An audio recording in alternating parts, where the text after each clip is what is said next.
আম সম্মেলন 2025 এই প্রথমবারের মতো চাঁপাইনবাবগঞ্জ কনসার্ট আমরা রাজবাড়ি মাঠে আছি। আমি আমার এলাকায় চাঁপাইনবাবগঞ্জ ছেলে, আমরা নিজেরা আম উৎপাদন করি, আবার সেল করি, বাজারে বিক্রি করি, আবার অনলাইনেও বিক্রি করি।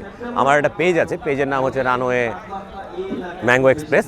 আপনারা আশা করছি যে দেখে থাকবেন বা অনেক সময় দেখে থাকবেন। আমরা আজকে এখানে এই সমাবেশ করছি, এটার কারণ হচ্ছে আমরা আম নিয়ে বেশ কিছু পরিকল্পনা আছে ভবিষ্যতে, আমরা করে যাচ্ছি, এটা নিয়ে পরিশ্রম করে যাচ্ছি। যেহেতু আম আমাদের জাতীয় সম্পদ, এখান থেকে আমাদেরকে অনেক কিছু মানে সামনের দিকে এগিয়ে নিয়ে যাওয়ার জন্য সারা বাংলাদেশে যত সেলার আছে বা যারা আম বিক্রেতা আছে বা আম উৎপাদন করছে, তারা আমরা সবাই একত্রিত হয়েছি সবাইকে এটা বোঝানোর জন্য যে আমরা যেটা করছি সেটা আমরা যেন সঠিকভাবে করতে পারি। অন্য যারা খারাপ যে বিষয়টা তুলে ধরে বা খারাপ যে বিষয়টা করে থাকে, অপরিপক্ক আমকে নিয়ে কাজ করে যে তারা মেডিসিন দিয়ে বাঁকাচ্ছে, আমরা সেটা করতে চাই না। আমাদের এখান থেকে যেটা করতে চাই সেটা হচ্ছে যে আমরা এটাকে সঠিকভাবে সঠিক সময়ে আমটাকে সঠিকভাবে ইউটিলাইজ করতে আমরা এই জায়গা থেকে কাজ করে যাচ্ছি। এবং এখানে আমাদের অনেক বড় ভাই ছোট ভাই তারা মানে বিশাল রকমের পরিশ্রম করছে, আগামী 10টা দিন ধরে তারা অনেক বেশি কাজ করছে।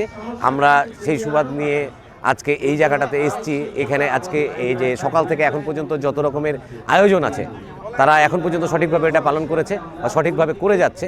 আর আপনারা এই সহযোগিতা করবেন, আপনারা পাশে থাকবেন সব সময়। আমরা হয়তো এটা নিয়ে সামনের দিকে আগানোর চেষ্টা করব।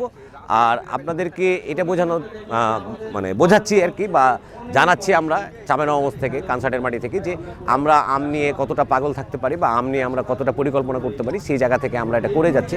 আপনারা সহযোগিতা করুন, আপনাদের সহযোগিতা ছাড়া এটা সম্ভব না। তবে আমরা চাই যে সঠিকভাবে সঠিক কাজটা করতে এবং সামনের দিকে আগাবো। আমরা প্রতি বছর এটা করতে চাই। আপনারা সে পর্যন্ত অপেক্ষায় থাকুন বা সহযোগিতা করুন। সে পর্যন্ত ভালো থাকবেন।